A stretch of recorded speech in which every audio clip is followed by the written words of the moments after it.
Tracy Nelson here with Creation Adventures and Outdoor Education, and this is the fifth video in a series of the 10 Commandments of Deer Hunting.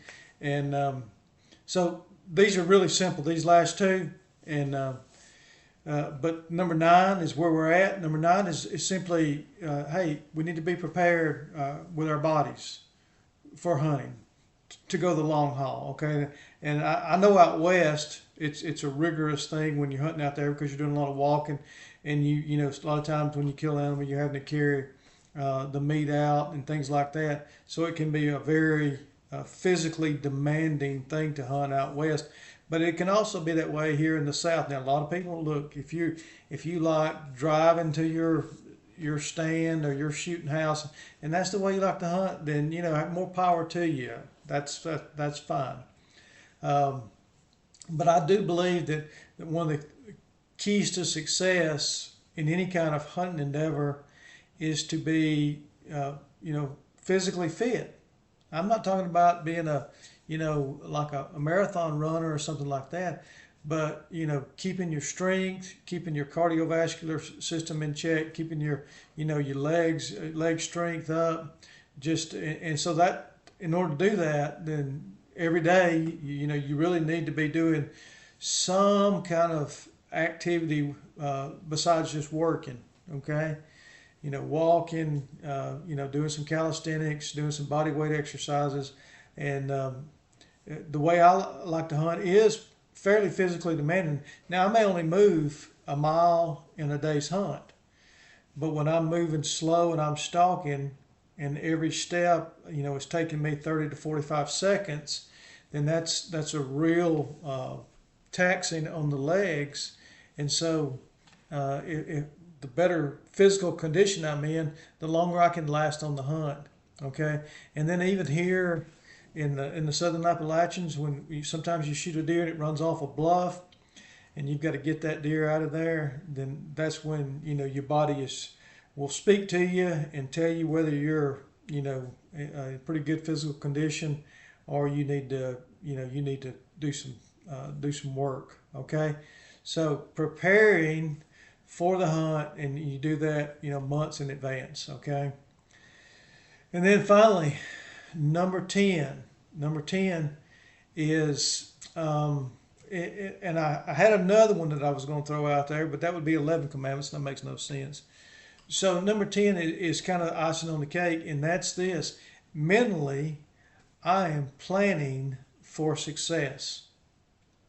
When I go into the woods, in my mind, I have every intention that day to harvest an animal. And I say that because here in the South, sometimes opening day, you may start off with 30 degrees, and by the time lunch rolls around, it may be up to in the 50s and 60s. So I say that to say this: if I've killed a deer that morning, I don't want that deer laying in the back of the truck as the temperature warms up. So I carry coolers with me in the back of my truck, and I also carry the equipment I need to process my deer right there in the woods. I'm planning for success. Or either carry some ice with you in the cooler so you can at least put the ice inside the deer's cavity and cool it down if you're taking it to a processor.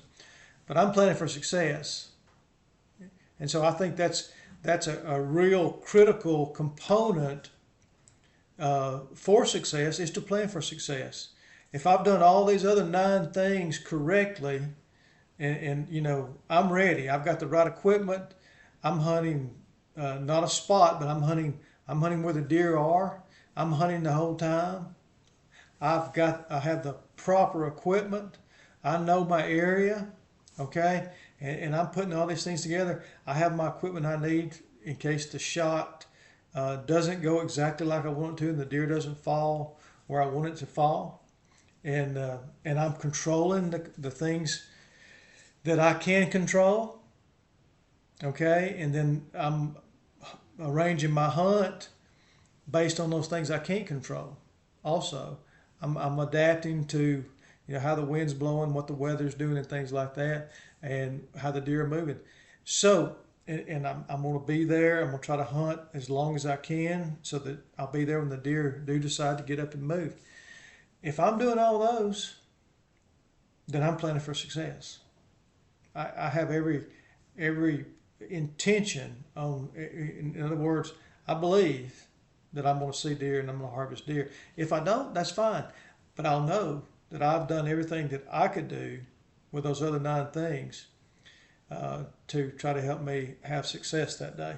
Okay, and then it's up to the Lord. It's up to the Creator whether He's going to bring a deer by.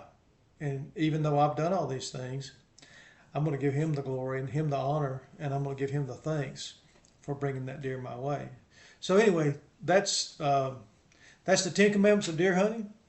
Uh, Please like and subscribe if you like this content. I will be doing several series on whitetail deer biology and management, and talk about land management a little bit, talk about deer herd management. I'll do some videos on that, and talk about conservation. I may even do one on the history of conservation, because a lot of young guys out there, if you're 30 and younger, you've grown up well, there's plenty of deer running around, plenty of turkeys, plenty of deer, plenty of elk. But there was a time in our nation where these numbers of animals, our populations were really, really low, and we only had huntable populations of certain animals in certain states. And but because of the North American Conservation Plan, our wildlife populations are back to these, record numbers really, and we can go out there and practice wise conservation, enjoy these animals and harvest them, and not hurt the herds and the flocks. So anyway, y'all have a wonderful day, and God bless you.